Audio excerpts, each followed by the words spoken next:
আলহামদুলিল্লাহ রাব্বিল আলামিন والصلاة والسلام على سيد المرسلين وعلى آله وأصحابه أجمعين বাংলাদেশ জামাত ইসলামী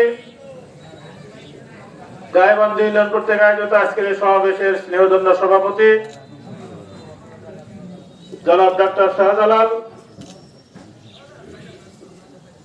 অনুষ্ঠানে উপস্থিত জামাত ইসলামী জামালপুর জেলা শাখার ভারপ্রাপ্ত আমির অধ্যাপক খলিলুর রহমান, উপস্থিত আছেন ইসলামপুর উপজেলার সম্মানিত আমির বিশিষ্ট আলেম দ্বীন খন্দকার মাওলানা লিয়াকত আলী, নায়েব আমির জনাব আমজাদ হোসেন, সেক্রেটারি জনাব রাশেদুজ্জামান সহ উপজেলা এবং ইউনিয়নের নেতৃবৃন্দ। মহান আল্লাহ শুকরিয়া যে রব্বুল আলামিন দীর্ঘ সংগ্রামের পর অনেক ত্যাগ তিতিক্ষা কুরবানির বিনিময়ে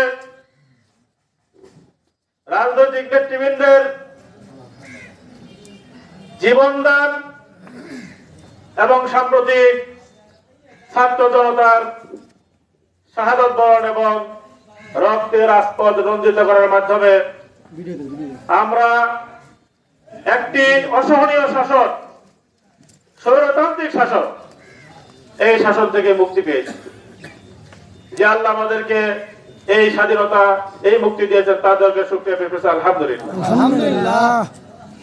এই সমাবেশে দাঁড়িয়ে প্রথমে আমি তাদেরকে স্মরণ করছি যারা নিজেদের জীবন বিলিয়ে দিয়ে জনতার মুক্তি এনেছে। তাদেরকে স্মরণ করছি যারা চোখ হারিয়েছে, হাত হারিয়েছে, পা হারিয়েছে, পঙ্গুত্ব বরণ করেছে, কিন্তু হার মানে নাই। হার না মেনে স্বৈরাচারের বিরুদ্ধে সংগ্রাম করে বিজয় ছিনিয়ে এনেছে।